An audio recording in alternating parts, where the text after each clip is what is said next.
Okay, let's look at another challenge here. The second one was about selling his daughter into slavery. So he says, I would like to sell my daughter into slavery as sanctioned in Exodus 21:7. In this day and age, what do you think would be a fair price for her? So here, how are we going to get out of this one? The fact is, we cannot avoid it. The Torah says that if a man wants to sell his daughter as a slave, here are the following rules, and it gives that option. You can sell your daughter as a slave. So, what are you going to say to that? We have to abide by the rules of the country. The Torah says that we have to abide by the rules of the country. Right, okay. So the rule of the country says you can't sell a slave, so we can't. Okay, that's true. So practically speaking, we can't sell a slave. But what does that sound like? That sounds like the Torah rule would let you sell your daughter as a slave. The Australian law doesn't. So what's more moral? You know, and you're saying we should follow the Torah laws that have some relevance to us. If Australian law is more fair and just and moral than Torah law, so then what do we need it for? If you had to sell it to actually make money, because otherwise you'd starve to death. Okay, so yeah, you have to look in the context where this law can't be seen in isolation. What does the Torah say about selling your daughter as a slave? Again, the oral tradition makes it very clear. Under what circumstances can you sell your daughter as a slave? What does this mean? So that we have to look at. First of all, also, what does a slave mean as well in the Torah? What does it mean to be sold as a slave? What's the definition of a slave? And when you look into that, you see that being a slave is not all that bad.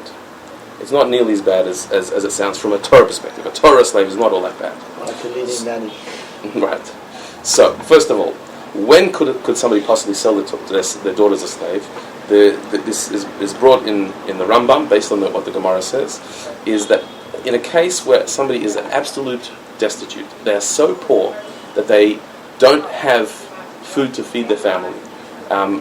Specifically, it says where the clothes he's wearing, the father is wearing borrowed clothes. He can't even afford his own clothes. He's borrowing somebody else's clothes to wear. That's how poor he is.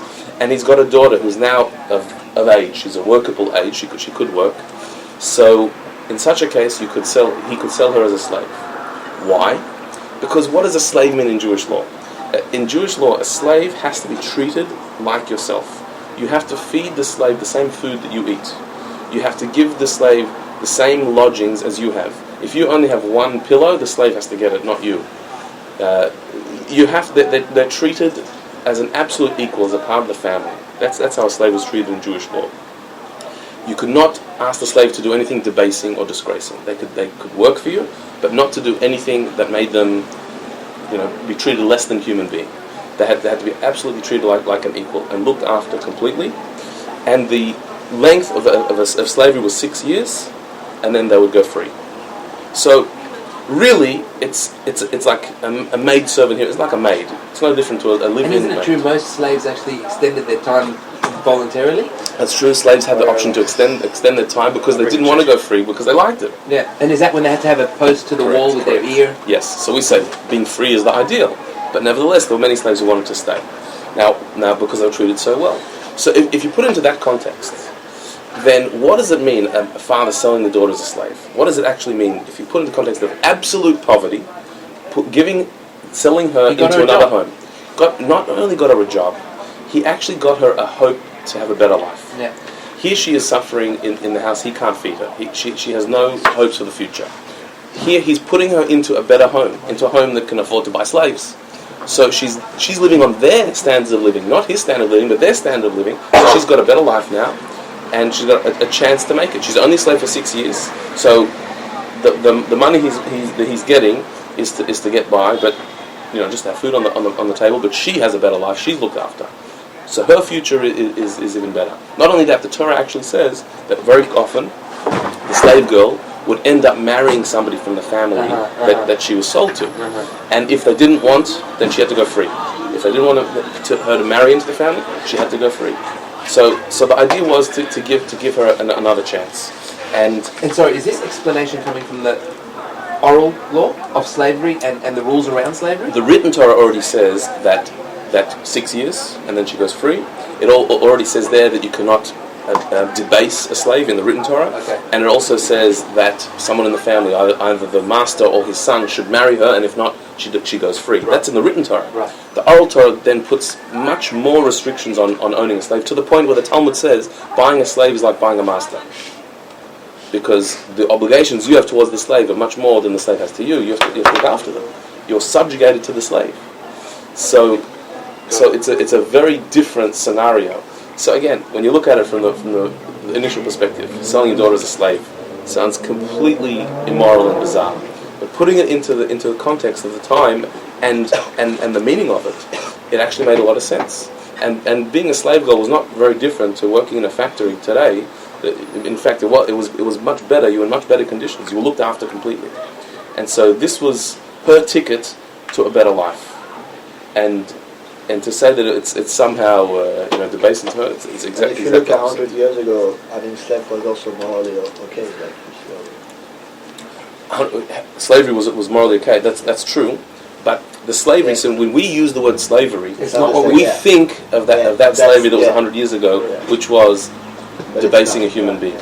Whereas the Torah's vision of slavery was a very There was no different. cruelty, basically. Yeah. The word slavery has a connotation of cruelty, Yeah.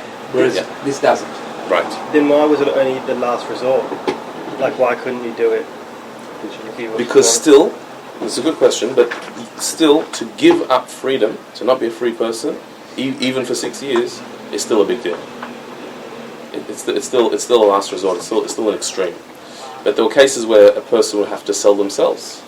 For example, or could sell themselves again if they were in desperate situation. They could sell themselves as a slave, and that would be their way out of freedom.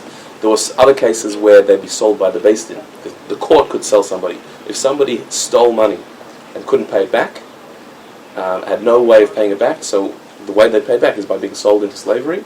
But again, it would be for a limited time. It would be 6 years, and then they'd be free. And all the same restrictions apply to the master of how they have to be treated.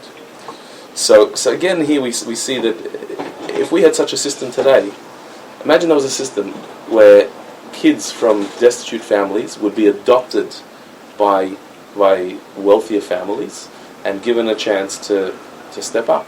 And it would be assumed as well that they would want to marry into her. The slavery we're used to is the slavery of these subhuman people. You wouldn't marry into the master's family like that. They were completely apart. If somebody would marry a slave, that would be like marrying an animal. It would be the most disgusting thing. Like they were not looked at that way. But here, it's a totally different view of it. That this is her chance to step up in the world and be looked after. So maybe we could introduce this one today.